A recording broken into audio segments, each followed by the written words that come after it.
Cauliflower ಕಬಾಬ್ ಮಾಡುವ recipe. ಚಿಕ್ಕದಾಗಿ ಕಾಲಿಫ್ಲವರ್ನ cut ಮಾಡ್ಕೊಂಡಿದ್ದೀನಿ. ಯಾವುದೇ ರೀತಿಯಾದಂತಹ ಬಾಯಿಲ್ ಗಿಲಿ ಏನು ಮಾಡ್ಕೊಂಡಿಲ್ಲ. ಚೆನ್ನಾಗಿ ತೊಳ್ಕೊಂಡು ಕಟ್ ಮಾಡಿದ್ದೀನಿ. ಒಂದು 400 to 500 ಗ್ರಾಮ್ ಕಾಲಿಫ್ಲವರ್ ಕಟ್ ಮಾಡ್ಕೊಂಡಿದ್ದೀನಿ. ಗರಂ ಮಸಾಲ 2 ಸ್ಪೂನು ಧನಿಯಾ ಪುಡಿ ಹಾಕ್ಕೊಂಡಿದ್ದೀನಿ.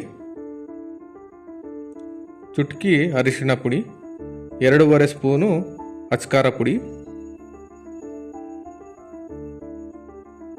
ಟೀ ಸ್ಪೂನಷ್ಟು ಪೆಪ್ಪರ್ ಪೌಡರ್, ಕಾರ್ನ್ಫ್ಲವರು 6 ಇಂದ 7 ಸ್ಪೂನ್ ಹಾಕ್ಕೊಂಡಿದ್ದೀನಿ.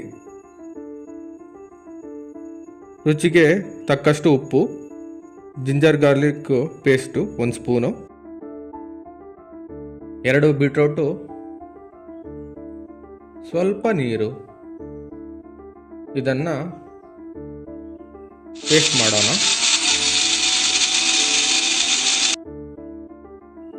ಪೇಸ್ಟ್ ಆದ ನಂತರ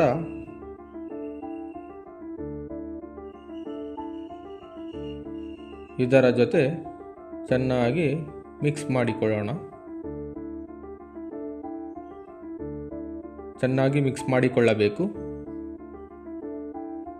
ನ್ಯಾಚುರಲ್ ಕಲರ್ ಆಗಿರುತ್ತೆ. ಒಂದು ಪ್ಯಾನಿಗೆ ಎಣ್ಣೆ ಹಾಕೊಳ್ಳೋಣ.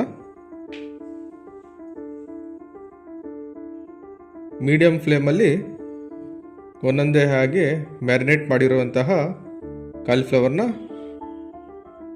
ಹಾಕೋಣ. ಆದಷ್ಟು ಇದೊಂದು ಡೀಪ್ ಫ್ರೈ ಆಗಿದೆ.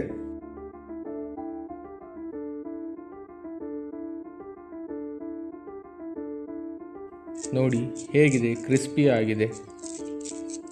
ಕಾಲಿಫ್ಲವರ್ ಕಬಾಬ್ ರೆಡಿ ಆಗಿದೆ. ಇಷ್ಟ ಆದಲ್ಲಿ ಕಮೆಂಟ್ಸ್ ಮೂಲಕ ತಿಳಿಸಿ.